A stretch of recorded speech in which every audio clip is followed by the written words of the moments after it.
Ba't ako nandito? What's up mga anak? Ba't ako nandito? At dahil nakakain na tayo sa street foods, Korean resto, and local ones, why not itry naman natin ang Japanese cuisine? Pero kung inaakala nyo na sa city area lang meron ganito, dyan kayo nagkakamali dahil meron din dito niyan sa Gumaka. Located sila sa Barangay Mabini, tapat lang ng Gumaka National High School. Yan ay walang iba kundi ang Kushitori.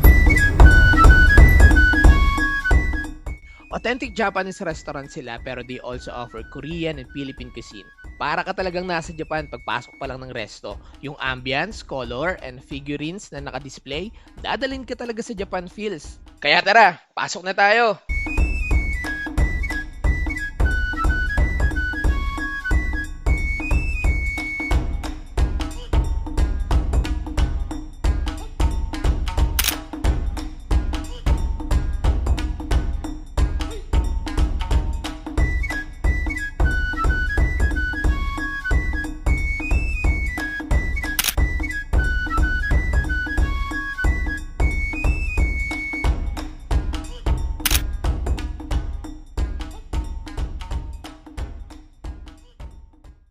At dahil di naman talaga ako mahilig sa Japanese cuisine, mag-trying hard tayo sa paggamit ng chopsticks. Ebi timpura tong kinakain ko.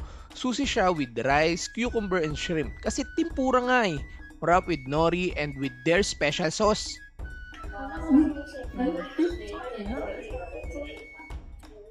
Nagkaroon siya. Sushi nga ni. Sushi nga ni. Akala ko pero na ulam na. Hindi. Ano?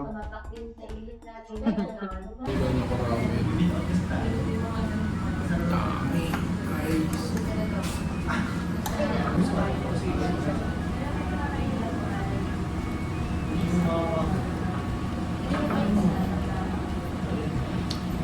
Next up, ang newly introduced food sa menu ng Kushi, ang Beef Mongolian. Wok-seared rice meal ito with flavorful beef, fried egg, cucumber kimchi, and miso soup on the side. Dito naman tayo sa menu na bagay sa air-conditioned resto nila, ang Tantamen Ramen. Flavorful ang sabaw nito, halata naman sa mukha ko, 'di ba? Deep umami flavor with fishball, minced pork, noodles, and boiled egg. Hindi pala yung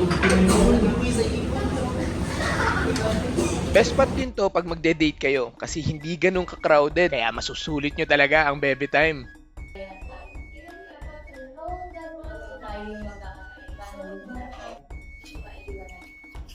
Wag! Wag, Mil, wag! Wag!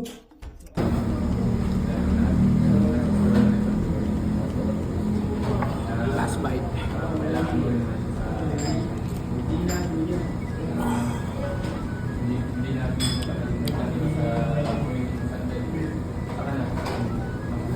Kaumubos eh. Kaumubos nito, hindi ako. Grabe, sa di inaasahan, nataktak yung kinain namin ni Mami Mil kaya di ko naiwasang di maiyak. Ayan guys oh, kitang-kita nyo naman, ubus, walang natira. Hi! Hello po, kain po kayo sa Kushitori. At dito nagtatapos ang ating vlog. Bye-bye! Salamat Kushi!